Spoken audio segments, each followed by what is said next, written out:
Hi there, folks, and welcome back to NTI's Japan Real Estate Podcast, brought to you, among others, by our sponsor, Hiroshi Shimizu. Shimizu-san is an immigration lawyer and administrative scrivener, and he can help you set up a company, apply for any kind of visa, or just provide you with the best advice and consultation related to these topics. So feel free to reach out to Shimizu-san on info@h for Hiroshi -shimizu-office.com, or just pick up the phone, give him a call, 092-732-7755 from within Japan. Or if you're calling from overseas, just drop that zero and add a +81, which is Japan's country code, 92-732-7755. Now, for today's episode, I've just had the pleasure of being interviewed for a great little podcast called the Eccentric CEO.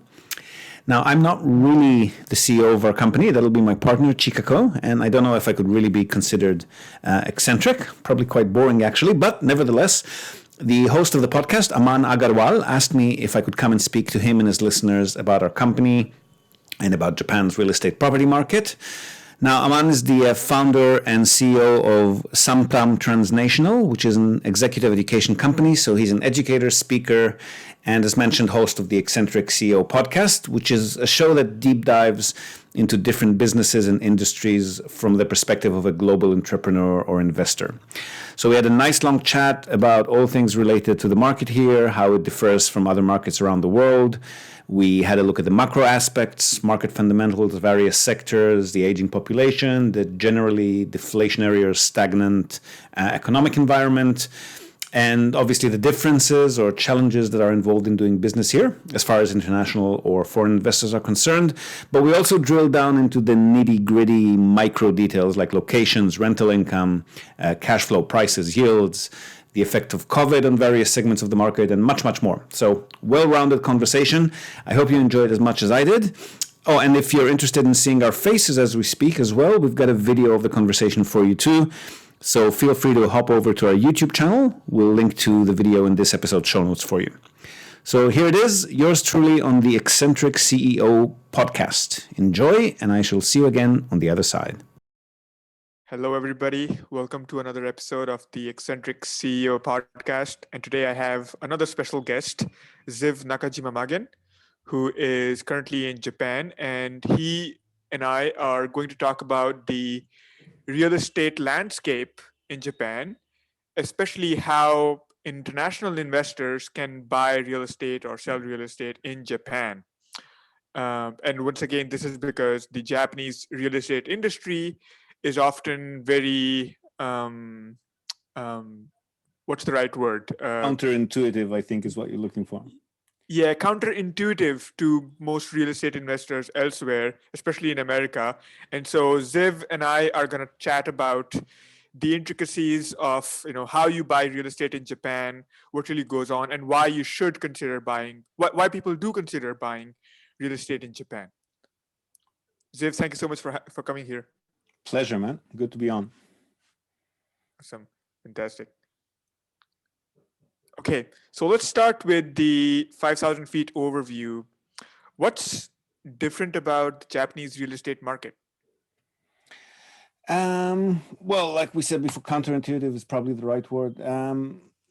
So the basics are probably the same, right? You buy property and you lease it out, and hopefully you collect a rental check every month. And then if and when you're in the mood to exit, you sell it. Mm-hmm. So those basics are pretty much the same, but the market fundamentals are a bit different here. So I suppose on the one hand, in many parts of the world, if you're purchasing real estate, it could be a speculative purchase. You're purchasing and you're hoping for value to go up. Yeah. Here, I mean, the value has gone up between 2012 to 2017 or so, but that's on the back of a good 2.5 decades of deflation. So it's definitely not a given that value will continue to go up. When it does, generally does so in big cities. Occasionally, there's a new city that pops up that also has good fundamentals, but basically people don't invest here for capital growth. Mm-hmm. So the factors that attract people to this market are different. It's mostly cash flow oriented, and it's mostly hassle-free cash flow markets. So here, even if you're purchasing properties in, let's say, the cash cows, which are the smaller, older studio or one-bedroom apartments, which are the ones that tend to generate the highest yield because they're quite cheap to buy and the rental income compared to the price is quite high.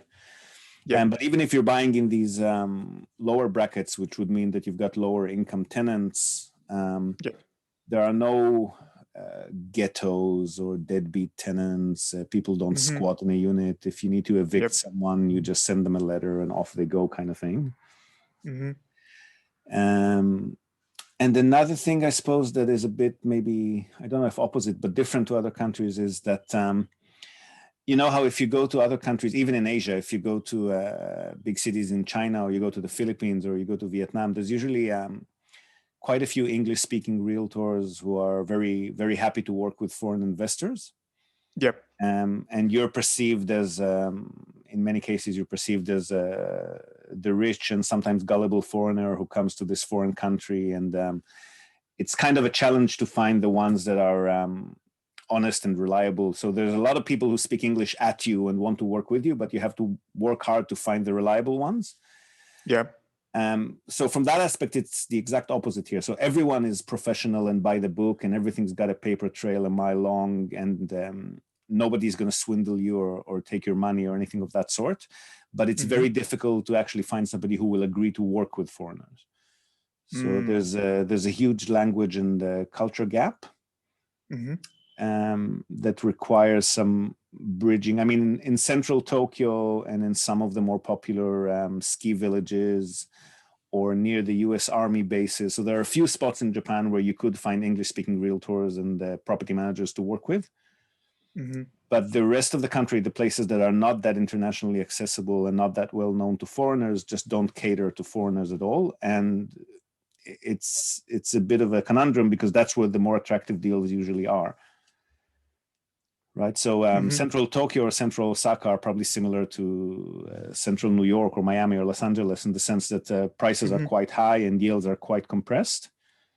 Yep. But as soon as you get out into some of the secondary cities and some of the prefectural capitals, places that are not as well known internationally, then prices are very low and yields are quite high. So it is more attractive to work in these areas, but then it's very difficult to find somebody that you can actually work with on a regular basis. They can't, most of them can't wrap their heads around receiving funds from overseas or sending funds overseas. They're terrified of the fact that they might have to speak English to anyone and might have to look at English documents and so forth. So it's challenging for foreigners to enter the market here, which I'm not complaining about. That's why we exist, but that's how it works. Yeah. And so there's a few things that, a few themes that we touched on. Number one, that there's very little inflation in the property prices in Japan, and so people don't usually invest or cannot invest for capital growth, right? That's the first theme. The second one is that there's no real English speaking or realtors who want to work with foreigners. That's another thing. The third one is that people are actually pretty honest, and so it's a very transparent landscape in terms of the deals. So, but I assume most of the documentation is in Japanese, right? It's not in English. Yes, that's correct. So aside from the if you work, for example, like somebody like us with a buyer's agent or a portfolio manager or a proxy, we call ourselves. Yep. So you will give us authority to review and sign documents on your behalf, like a limited power of attorney document that only applies to specific properties or to general property-related matters. And then the entire transaction and the entire management process, and if and when you want to exit and sell, that's all going to be done completely in Japanese. For the ownership registration and the transfer, which has to be submitted to the Legal Affairs Bureau, to the government office that handles that, there's going to be 2 or 3 pages that are actually going to be in English that you're going to sign. But other than that, the stacks and stacks of papers, the purchase contracts, the property specs, everything's completely in Japanese. Yeah. And people get to, and we'll talk about that later. But to keep it at the high level, the landscape, and then the transparency, and then the prices. You said again, it's like being in central New York or central LA or San Francisco.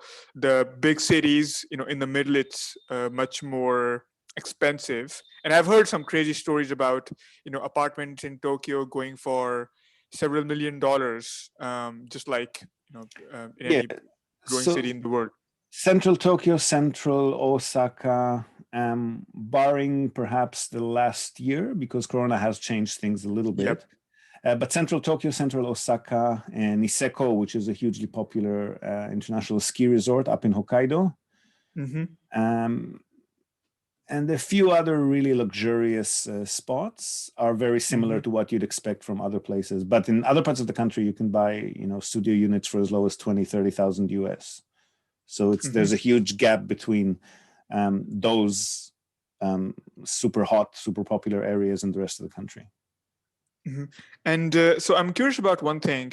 How do the Japanese, country demographics, and I know they are special as well because there's a much more older population. Yeah. There are much fewer families having children, and then there's also a mass exodus towards the cities.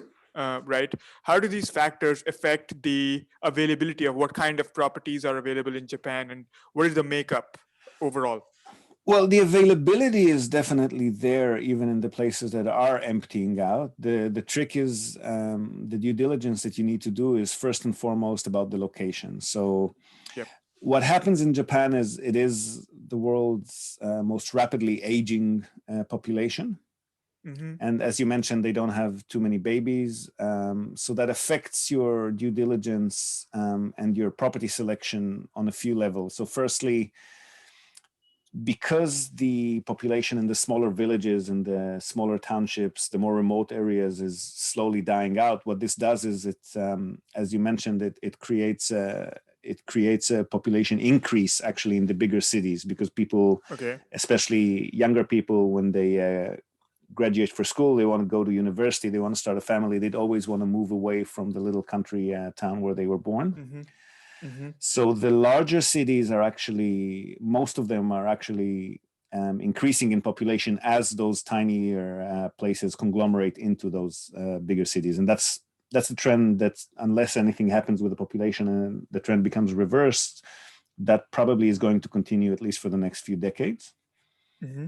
And hopefully by then they'll enact some policies, knock on wood, that might reverse. Maybe they will allow more immigration, or they might somehow convince families to have more children, increase the birth rate. But if they don't, for the next 20, 30 years, we're probably going to see the same thing. We're going to see the bigger cities growing in population and the smaller townships dying out. So when you're shopping around for properties, the first thing that you want to look at is that location's fundamentals. Is the population going up or going down? Does the same as you would in other countries, does the town or the city have is it like a one-trick pony? Does it have a single industry or a single main employer, or is it a little bit more robust? And that usually goes in hand with population stability as well. Mm-hmm. And the second factor that this affects is your selection of the property itself, the property profile. So because people are not having as many children here, and they're not getting married as often, and if they do get married, they're going to be, in most cases, a childless couple or maybe a couple with a single child. Mm-hmm. So it's easiest to populate smaller properties. So family-sized properties can stand vacant for a while until you actually find a family that's going to move in there. Mm-hmm. Which is not necessarily a bad thing, because once you do get a family, they tend to stay a lot longer than singles or couples. But if you want to quickly populate a property and always have access to the largest possible tenant base, then you're probably going to go again for the cash cow. So the smaller studio units, 1 bedroom, maybe 2 bedroom, if it's a couple with a baby kind of thing. Yep. Those will always be easy to populate. Mm-hmm. So the buyers, the renters, are mostly in the younger demographic. If you're going to invest in Japan, it will most likely I be. wish. No. Okay. There's so many old people here. You're very likely to. There's at least 50-60% chance you're going to have an elderly tenant.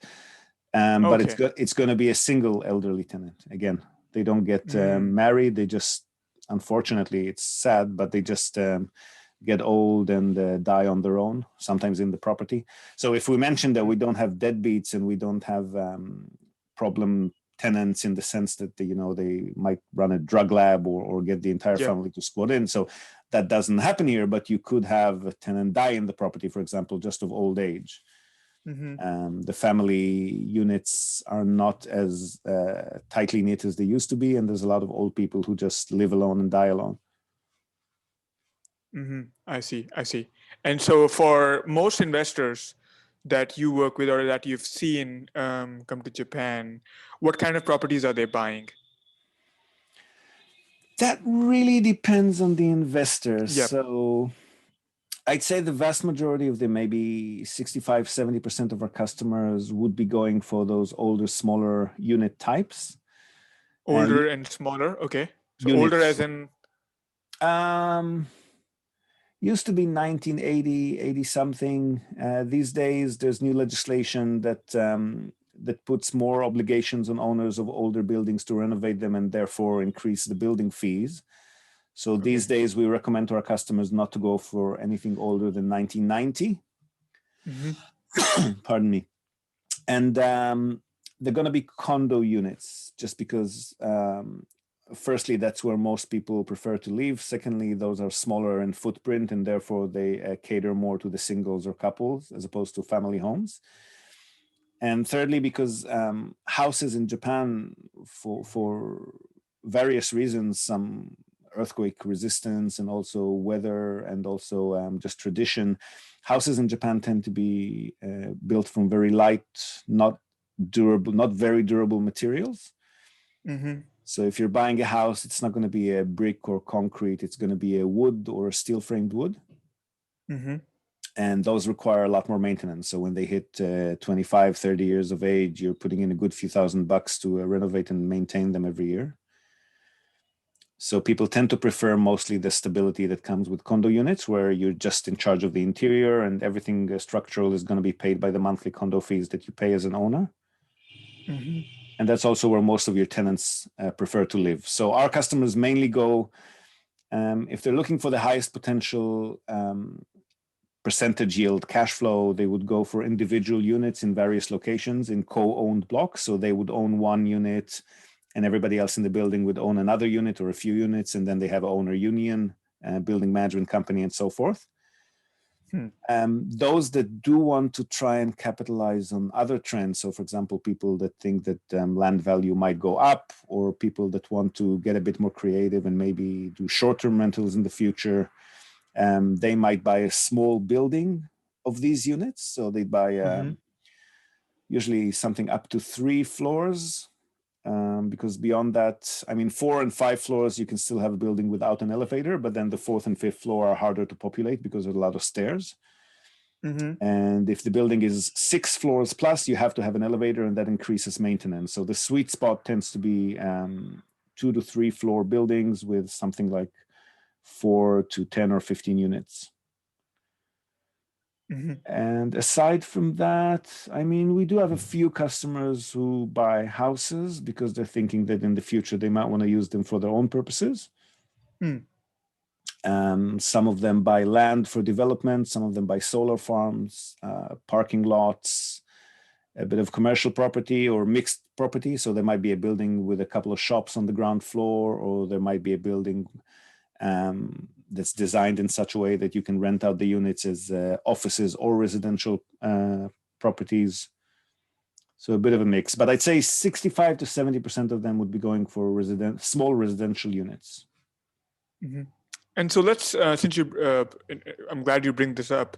Let's talk about the commercial property sector now. What are the overall trends there? What are the overall demographics there?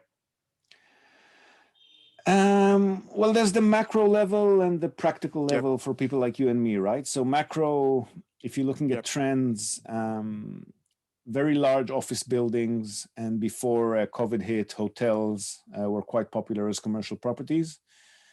Logistics properties. So with the increase in e-commerce, it's become a very hot spot, actually a bit too hot for comfort now. So warehouses and shipping facilities that are relatively close to big city centers, so like on the outskirts of a big city. Yep. Data centers, but those require very specific knowledge to run and operate. So it's not something that everything that I've mentioned so far is not something that you and me or most of our clients will be active in that space. When our clients do go for commercial properties, it's going to be shops, small office building like tier B, tier C office buildings, maybe small kind of neighborhood retail centers like a small little shopping center. Yep. Bars, restaurants, nursing homes. If you got a good operator in place, a nursing home is always a good investment in Japan with just so many old people. What else have we seen? Sometimes some after-hours schools, like English schools or Japanese schools for students. Student accommodation, it's not really commercial, but somewhere between residential and commercial, I suppose. Those are all pretty popular. Interesting. So given, and to put that back into the macro perspective, given the demographics of Japan that we discussed earlier, and again, the economy is not, I think, growing that fast in Japan for the last several years. But a few sectors, like you said, nursing homes and e-commerce, they are growing. But still, can you give us some more, general knowledge about how the Japanese economy growth and other demographics affect what kind of commercial property is going out of fashion and what is coming back in fashion? Well, we probably had better look at that pre-COVID and post-COVID because that has changed a few things in the market. So if we look at everything, if we look at the general scene up to 2020, hospitality was blowing up. So with the Olympics was announced, and then the Osaka World Expo and Japan's tourism numbers were going through the roof. A lot of it because that emergence of the middle class in China, which is just next door, saw hordes of Chinese tourists coming here every year by ever increasing numbers. And Japan was doing its best, and it was doing a good job to draw more and more tourists from around the world. So hospitality properties were going crazy to the point where Airbnb and guest houses were becoming increasingly popular to a level that the government and the hotel lobby both freaked out a little bit and put in some restrictions on how people can be running short-term stay properties. But even those places out in the countryside, like onsen hot spring resorts, ski resorts, small hotels from business hotels, which are usually 2.5 or 3 stars, and all the way up to 5-star hotels. So that was a very, very attractive market. And that, of course, completely died as soon as COVID hit. So there's no tourists whatsoever now. A lot of development is now standing empty or selling at distressed prices, and that's probably going to get a little bit worse this year, or that's what most of the people project is going to happen. Share houses, same sort of story. So they were becoming increasingly popular before COVID, especially for younger people who wanted to get more social or have been living overseas for a while and wanted to experience the same sort of environment here. For students. But again, as COVID hit, nobody wants to live with strangers anymore, right? So that sort of completely died out as well. Shared offices, another trend that was very popular pre-COVID, and now it hasn't died, but it's changed a little bit. So instead of shared, like co-working spaces, you mean? Like co-working spaces, like all right.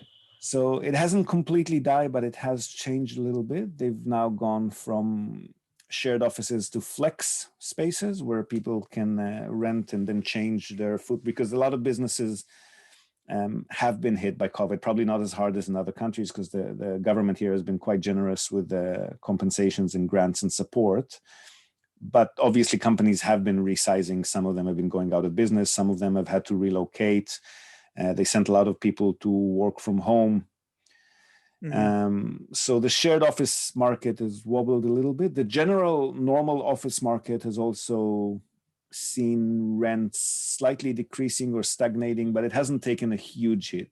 Japanese companies overall don't tend to fire people. There used to be the concept here used to be once you're employed by a big company, it's a lifelong contract until the day you die kind of thing. You have to do something really messed up to get fired in Japan. If they really don't like the way you perform, they'll just relegate you to some small corner office and meaningless job, but they're not going to fire you. So that's not as popular as it used to be. There are now more contract workers and more project workers than there used to be, but still they don't fire people here as much. So the office market has changed a little bit with COVID because people went to work from home. Some companies downsized or they moved to more suburban areas because there's not as much as a need to be that close to city centers to accessibility anymore.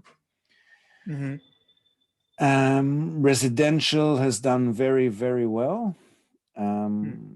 That's always, the case. Residential tends to be the more stable of the sectors. So whenever crisis hits, residential is the sector that does very, very well. And in Japan, again, because people are not being fired, salaries are generally not being reduced. So there's not going to be mass evictions or foreclosures or mortgages and that sort of thing. So residential has been doing very well. It's actually one of the only sectors that's gone up this year. Retail has. Why do you think that happened? Why do you think it went up? Just because people were allocating funds to residential investments, whereas they were thinking about maybe getting a bit more interested in hospitality. All of the sectors that I've mentioned that have been hit hard, investors that were eyeing that space have just moved to residential, which is nice and safe and stable. Okay, interesting. So it's not because of the Japanese that internal, but it's more like an external view. If I'm going to invest, I'm going to invest in residential, but not that something has happened within Japan that make people, like more people moving into new properties or something. That's not what happened. No, the locations and profiles of the properties that people go for have changed a little bit because, again, some people have been relegated to work from home these days.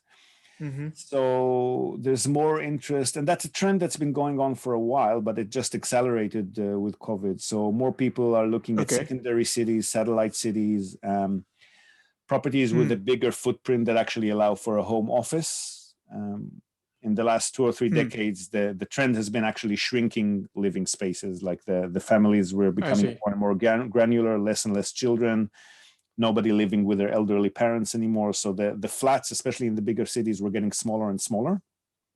And now suddenly, when they started sending people to work from home, people suddenly need the bigger space. And to find that, they need to go more suburban. They need to move to perhaps another city, and not as popular, central Tokyo, maybe somewhere that's like an hour away, that kind of thing.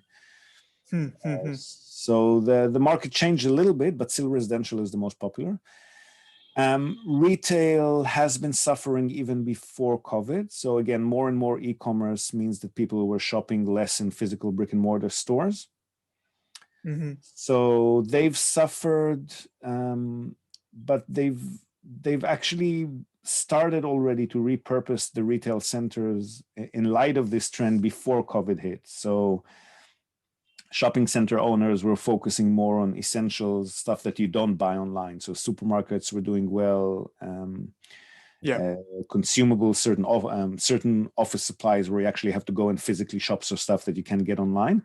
So they have been repurposing some of the major shopping centers for a while. And then when COVID hit, it was already in the midst of a trend away from brick and mortar and towards e-commerce.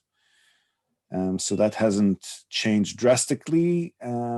Luxury, high-end central stores in very luxurious areas are still surviving, resilient. I mean, rents haven't gone up significantly, but people are not buying a Louis Vuitton or a Rolex online. They're going to the luxury retail shops for that. And the rest is probably accentuated. So again, same sort of thing. With COVID, it just increased the e-commerce trend, right? So everything associated with e-commerce, which is, again, the logistics properties, the data centers, the rollout of 5G is going to be happening soon. So that all just further increased the interest in data centers and logistics properties. That's about it. I think nursing homes, like we mentioned, is not going to change much. Yep. There's still plenty of old people, so that hasn't changed with COVID at all. Mhm. I mean, their operations change a little bit. They now have to compensate workers for the danger of working in a potentially closed space with a lot of people, and they need to take more virus prevention methods to implement more of that, which they haven't done before. So they tend to be a little bit less profitable than before because of this overhead, but it's still a very popular asset class. Mhm. And so let's talk about the financing aspect, right? And the pricing of different properties and the budgetary aspect Yeah. of this. So first, let's get over the lending stuff. Like, are mortgages a thing in Japan? Do people usually take mortgages? How big is the market for that? If you're Japanese, you can definitely get a mortgage. If you're a foreign investor, not so much. So there Mm-hmm. are two or three lenders that can cater to non-resident investors, Mm-hmm. but you would have to set up a company for them to lend to you. Mm. So it only becomes worth your while from a certain level, right? Because you're going to be paying $2,000 or $3,000 to set up the company, then another $2,000 or $3,000 every year for accounting and minimum corporate tax, even if you're not making any money. Is that dollars? Dollars, yeah. Yeah. Okay. Right. So if you take into account, let's say somewhere between $2,000 to $4,000 a year just for upkeep of the corporate structure, then you have to make sure that you're getting enough income to make that make sense, kind of thing. Mm-hmm. So probably not worth it unless you're going to be purchasing properties of say 6, 7, 800,000 bucks. And then the terms for these loans for non-resident investors are also not as attractive as they are for Japanese. So if a Japanese company or a Japanese person would be paying somewhere between 1.5% to 3%, and foreign investors will be paying 3 to 4%. And you're only going to get Okay. 60 to 70% LTV. So you will have to put down 30, 40% in cash. Yep. And at the moment, because of COVID, pre-COVID, those lenders were looking at most major cities. But since COVID hit, they're only looking at central Tokyo. They wouldn't lend for anywhere else. To non-residents. This is all to non-residents. And they will only allow you to lease the property up with standard long-term residential leases. So you can't buy commercial, you can't do short-term stay, Airbnb, you can't really get creative with them. And some of them will actually enforce that by designating their own property managers that you have to work with for the lifetime of the loan, just to keep an eye on you to make sure that you're not getting creative with the property. So bottom line, the loan terms for non-residents is not that attractive. It's a little bit more flexible if you're from China or Taiwan or Hong Kong. There are a few Bank of China, Star Bank, which is a Taiwanese bank that operates in Tokyo, and Oryx, which is a Hong Kong, it's a large company in Hong Kong, but they also do loans. So if you've got citizenship or residency in one of those countries, there are a few more options open to you. But US, Europe, Australia, New Zealand, the customers that usually work with us, the English-speaking countries or European, Italy, France, and so forth, they very difficult for them to get loans at attractive terms. I see. Interesting. So it's hard to finance in Japan, even if you do find a good property. And so let's talk about the rent aspect and how much cash flow we're really talking about for different kinds of properties. Yep. And let's focus specifically on the residential sector. All right. Let's say in Tokyo, what are rents like? What are rents typically like? That's the first question. That's more general, and then we can go into details. Okay, well, Tokyo, I would put aside from the rest of the country. Most of our customers haven't been active in Tokyo, aside from the last year. I mean, when COVID hit, Tokyo and Osaka did become a bit softer and more negotiable, and yields have slightly gone up and prices have slightly gone down.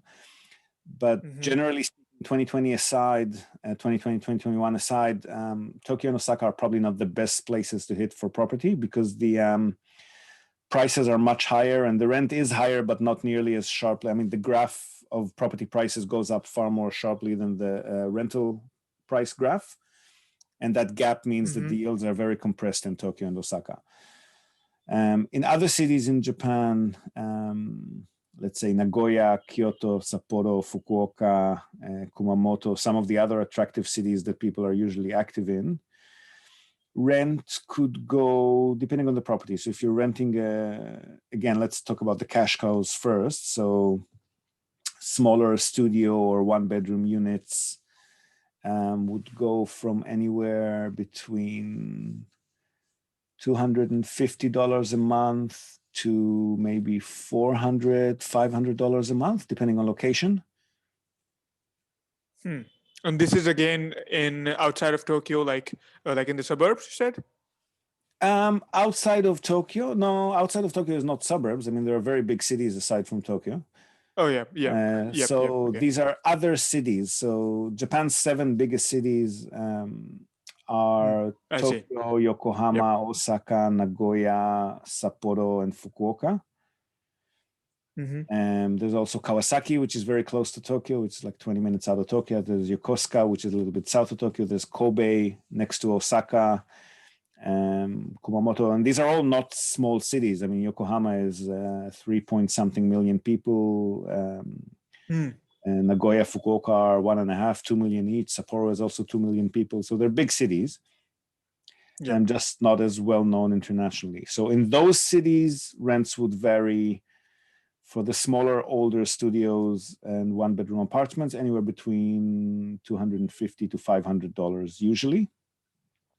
And then the bigger and more central you get, sky's the limit, but those usually don't make such good investments. So our typical tenants usually pay that price, somewhere between $250 to $500, and those properties would cost, those units, if you buy a single unit, would cost anywhere from, depending on the city and the location in the city, but anywhere from $25,000 to maybe $80,000. And if you're buying a small building with, say, 4, 6, or 8 of these units, you're probably looking at somewhere between $300,000 to $650,000. So to put that into perspective, would you say the rent is fairly reasonable in that case? Like, given the price of the property itself, the rents are more reasonable, or would you say it's more on the expensive side? The rents are very cheap, but so are the properties. So if you talk about yields, let's say we usually like to talk about net pre-tax. So let's say we're taking all of the purchase costs into account and all of the known management costs into account. But we're not putting in, let's say, annual taxes, because that would vary depending on your personal income. And we're not taking into account any unknowns like vacancies or maintenance and so forth. So net pre-tax, in all of those cities that I've mentioned, aside from Tokyo and Osaka, let's say, your yields, annual yields, could be anywhere between 5 to 8, maybe 9%, depending on location. So quite reasonable. In Tokyo and Osaka, maybe between 4 and 5. The last year, we've actually seen them go up to 6, 6.5. But that's, again, a COVID thing. I think it's probably going to climb up again once that's done. Okay, and of course, people are not really, when people sell these properties off, they're mainly making a loss because the property value wouldn't go up go up enough compared to the whatever inflation there is in the Japanese market. There is no inflation in the Japanese market. It's been deflation for 2.5 decades, and now that inflation started, which is late 2012, it's been going up like 1.5% on a good year kind of thing, and now it's not going up at all. So that means that salaries don't go up. It means that rents don't go up. But that's why property prices are so low in many places around the country. So again, we're putting Tokyo and Osaka aside. In other places, property prices are still very affordable. And the other thing is, the nature of the Japanese tenant is that they're very docile and they avoid what they consider to be conflict. And that works in the landlord's favor in case of a deflationary environment, because if you had a tenant, for example, who's moved into a property, say 20 years ago, and that's not rare in Japan. I mean, it's quite common. They don't like to move around much. Once they found a place that they like, they'll try to stay there, similar to a job, as long as they can. So if someone's moved in, let's say 20 years ago, and that was just after the big economy bubble burst here in the early 90s, they're still paying the rent that they paid when they signed up on the tenancy lease. And that rent could be double than the average rent for a similar property these days because of the deflation that's occurred here since then.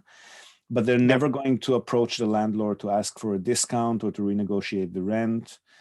And even though if they look around, they know that they can rent a place for half the price, they just don't want to move out. They just want things to stay exactly the way they are. So when we purchase a property, if the tenant's been there for a long time, we'll often see that the rent is a lot higher than the average rent would be. If and when that tenant moves out, we're not going to be able to get that rent again. So that can work in our favor.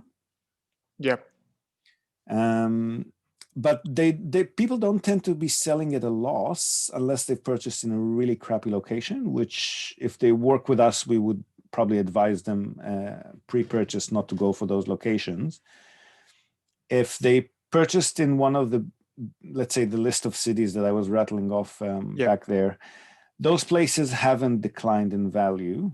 I mean, some of them are just up and coming places that have actually increased in value, like Fukuoka, for example, where I live, where a lot of our customers are active, has almost, in that lower bracket that we're talking about, has almost doubled in price since we started, which is about 10 years ago.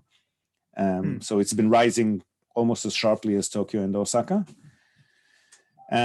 So when people sell, let's say that the value hasn't gone up at all. Let's say it's stayed stagnant, or it's even decreased, let's say by 10, 15%. But if your rental income in the 5 or 6 or 7 years or 10 years that you've been holding the property was 5 or 6 or 7 or 8% annually, then you're still well in the green when you sell it. Because let's say you've received just 5% every year for 5 years, that's already 25% of your investment back. So even if you're selling it at 10 or 15% loss, which is usually quite rare, you're still 10% over.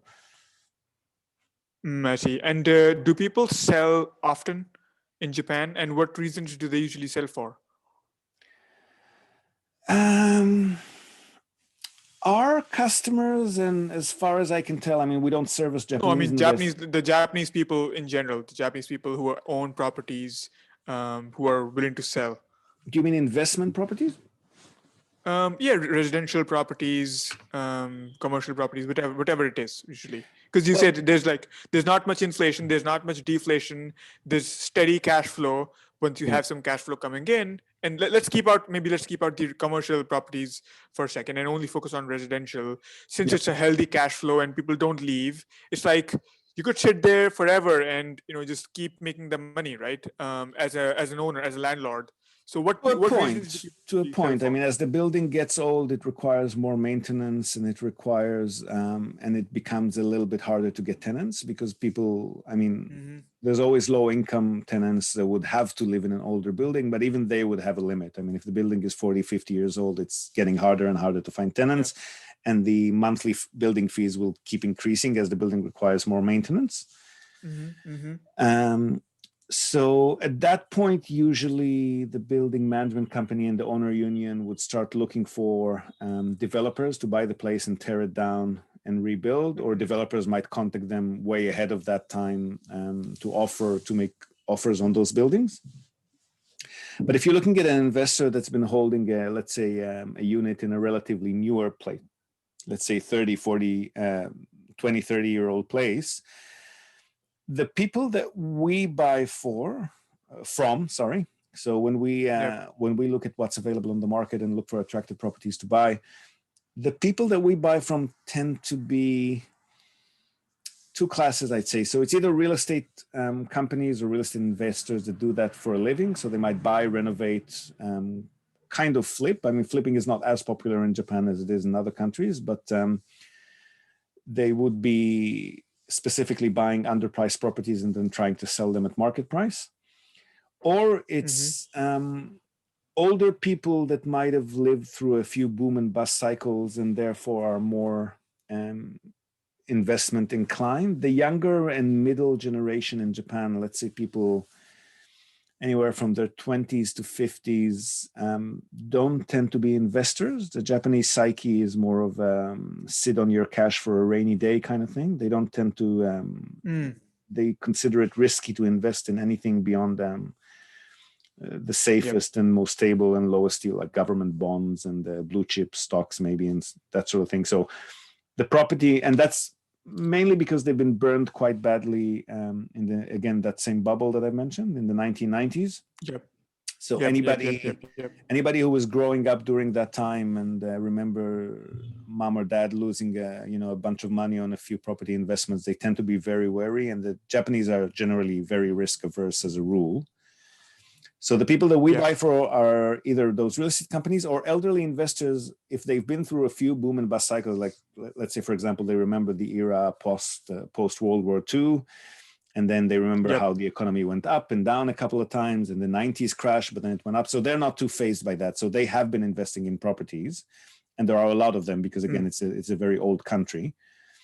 But as they approach the age where they're starting to think about what to do with their properties and they ask their children, the children will in most cases just say, no, sell it and give me cash. We don't want to hold any kind of property whatsoever. And that's when they go on the market and we end up capitalizing. But again, because there are quite a few older people here who have been investing. I mean, Japan's the world's second biggest property market, and that includes investment, right? So it's second only to the USA. It's a very active, very fluid market. So there's never been a problem to buy or sell property here. And so let's now focus on your business, right? Your services and who usually comes to you and how you serve them. So give us a a high level pitch of who your customers usually tend to be. Well, they're all quite internationally minded as a rule. So it's usually people who are open to the idea of investing in a foreign country to begin with. So you could see, for example, when we started out, again, this was almost a decade ago now. So when we started out, that was just post the global financial crisis of 2008, right? We started in late 2011. And at that time, Europe and the USA, for example, because they suffered such a huge downturn in property prices and the economy overall, there were plenty of good deals to be had in Europe and the USA. So we didn't, at that point in time, we didn't have too many customers from those areas. They had plenty to go for in their own backyard. And our customers were mainly from Singapore, Australia, Hong Kong, places where the market is already very mature and properties are very expensive and yields are very hard to come by. And those kinds of people were already open-minded and looking for property deals overseas. And as the world started to recover from the global financial crisis and property prices started to go up again in other places, we started to get more and more customers from the USA, from Canada, from the UK, various countries in Europe, Thailand, Malaysia, New Zealand, all over the place. And generally speaking, they come in two groups. So the first group is everyone that I've mentioned so far. So the opportunistic investors who are internationally minded and looking for properties overseas in just attractive environments. And naturally, they'd be people that are attracted to a transparent and well-documented property market. So the people who are looking to cut deals and, black money under the table like they do in India, or people who are okay with leasehold land as opposed to freehold land, and are looking for the best possible deal that they can find regardless of the circumstance, those people don't tend to come to Japan. Japan attracts people who are happy with slightly lower yields, slightly lower capital growth potential, but a very stable, reliable monthly paycheck in the bank kind of market. And the second class of customers that we get are Japanophiliacs, I guess you would call them. So people who have been to Japan in the past or have lived here in the past. They love the country, they love the culture, they feel very comfortable coming here and doing business with the Japanese specifically, right? So the first class are just looking for deals wherever they may be, and the second class just love Japan for any reason, and they want to invest specifically in Japan.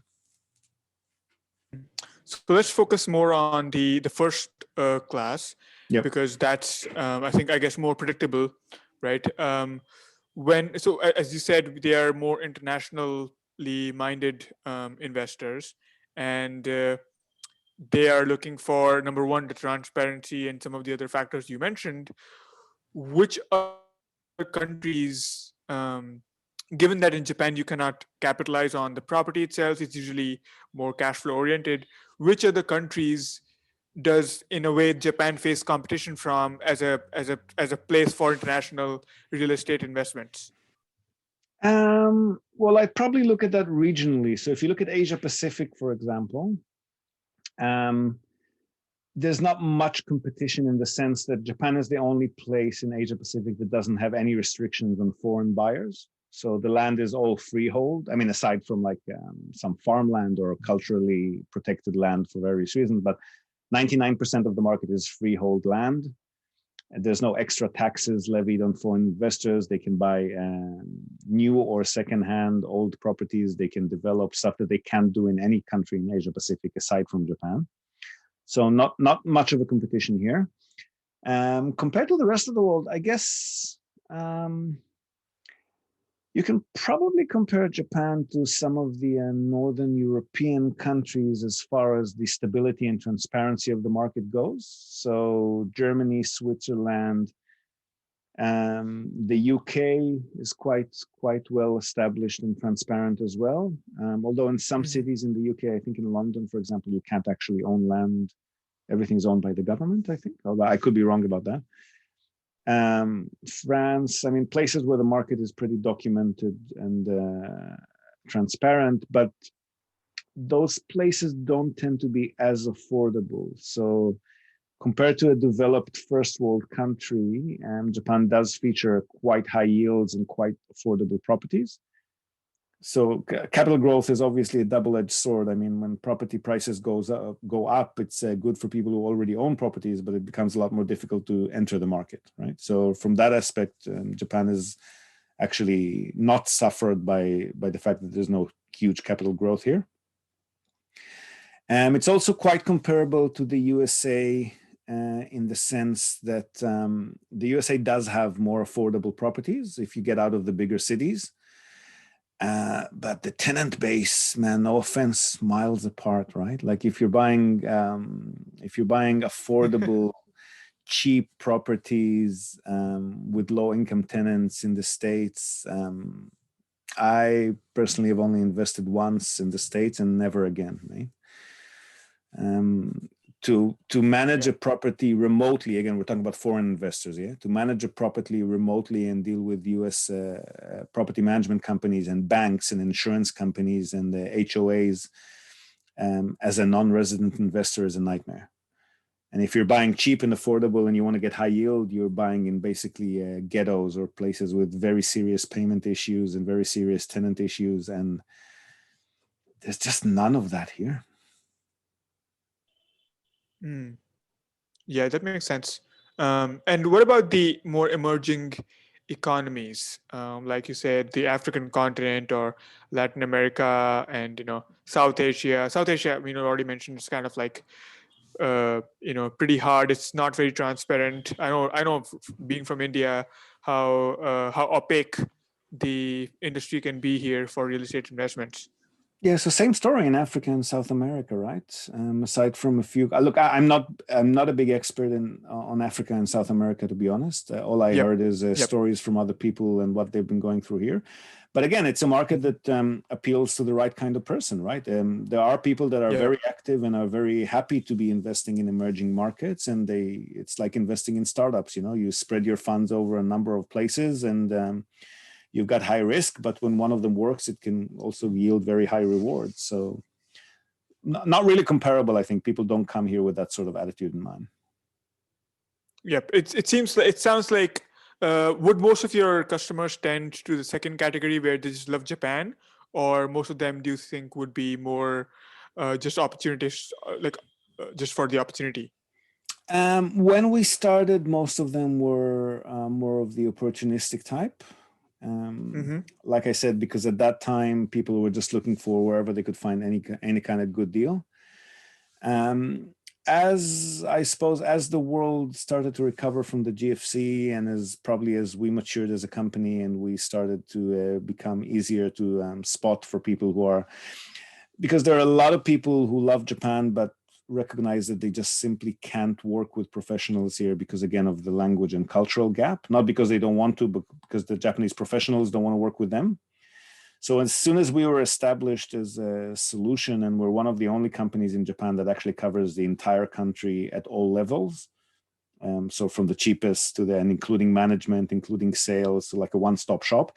As soon as we were becoming more established and more known in that way, then we started hearing a lot more from the people who really love Japan, but were just waiting for some way to get into the country.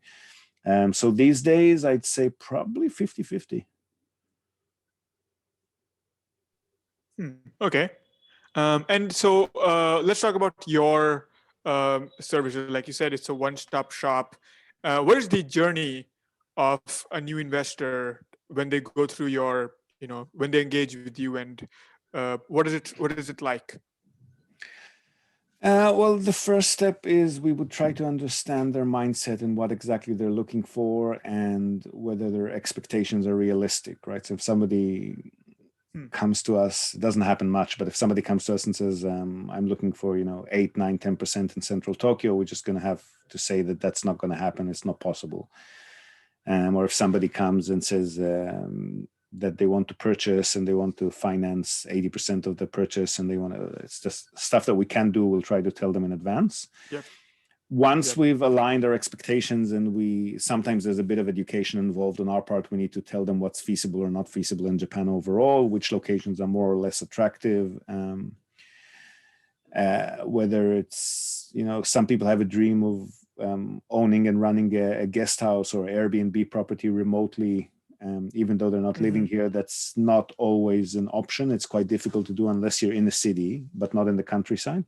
Yep. So once we've aligned expectations, they know what they want, and we let them know what they can expect. Then they would give us that limited power of attorney document, which enables us to start contacting agents and sellers and conduct due diligence and represent them here in their absence. And at that point, if it's their first purchase with us, they'll also need to pay our fee estimate in advance. And then we would credit or debit them post-settlement based on whatever they ended up. So we first charge according to their estimated purchase budget, and then post-settlement we'll credit or debit them.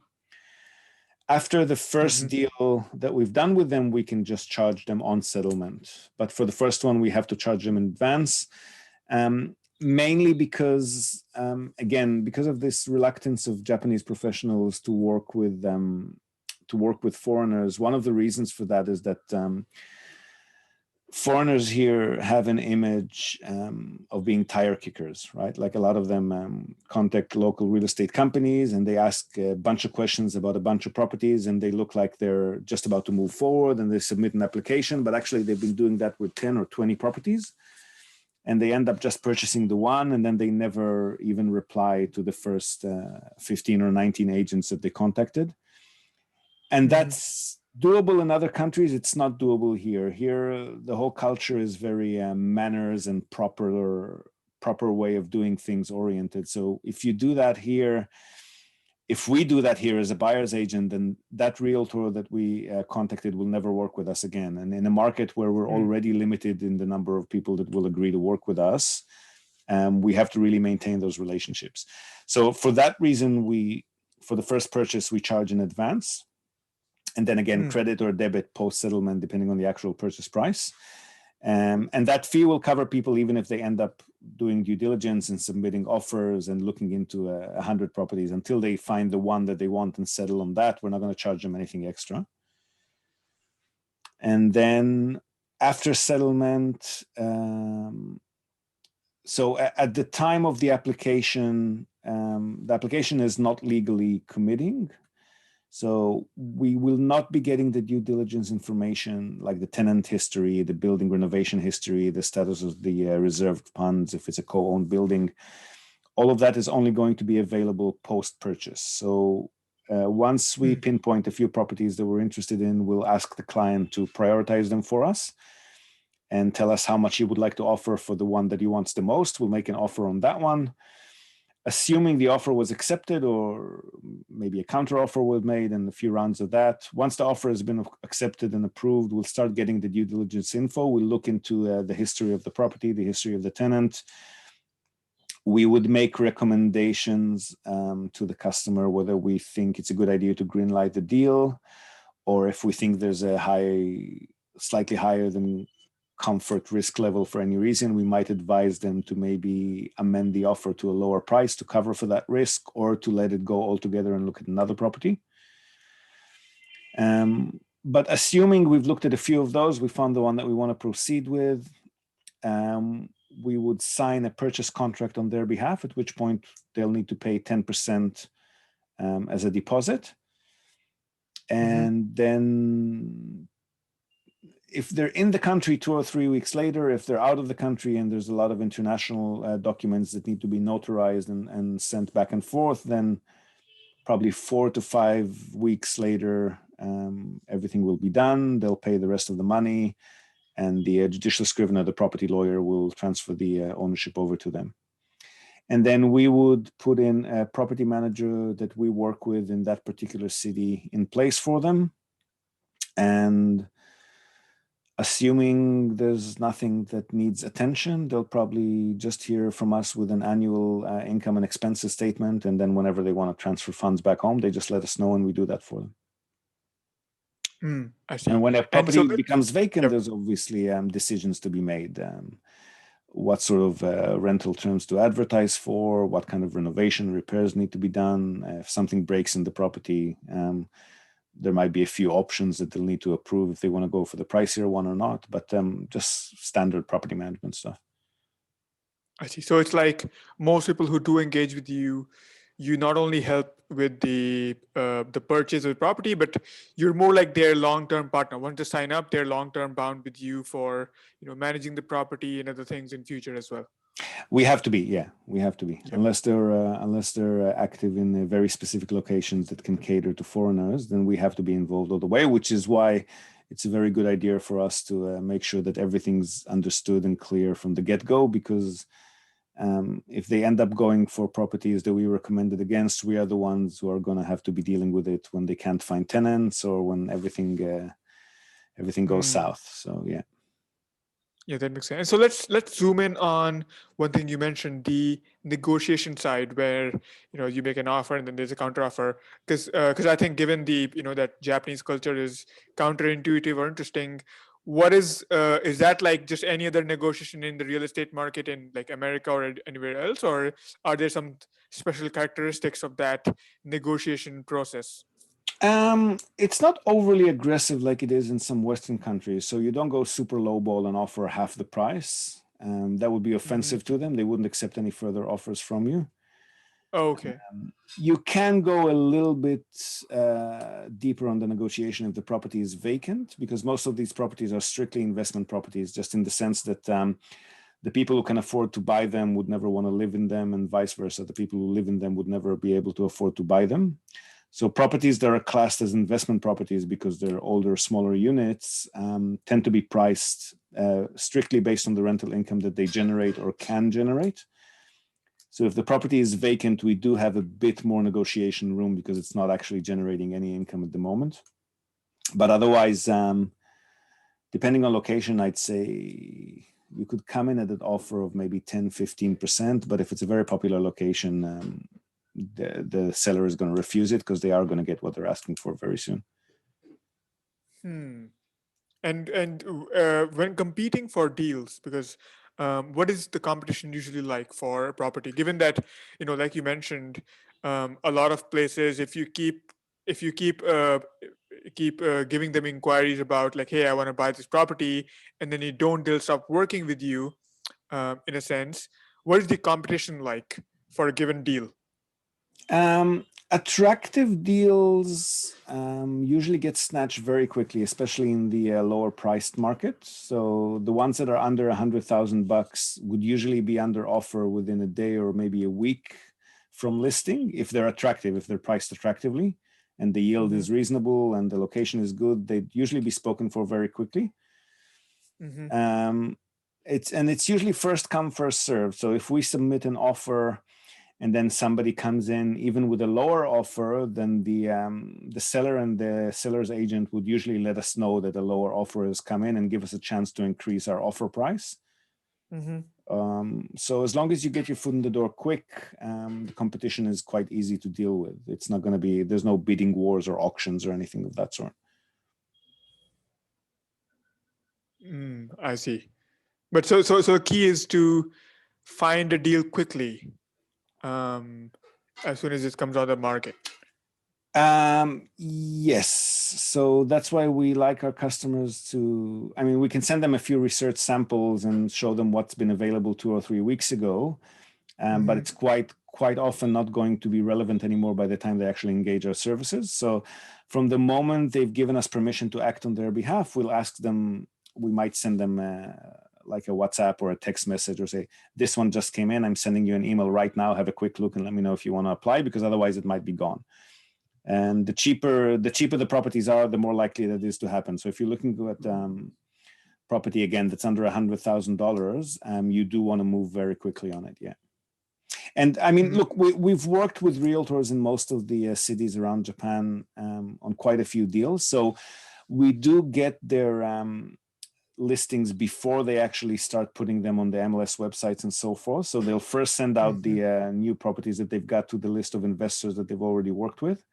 Okay. So we do have a few extra days before before people start jumping on it like crazy. But even within those investors lists that they email, there are still investors that might jump on it before we do. So yeah, quick action is definitely a must here. It's a very, very fast and liquid and active market, especially at the lower price levels. I see. Yeah, that gives a lot of context, because there's so many things that are different about the market. Yeah. Yeah. And what is the biggest challenge? And we're just wrapping up the conversation.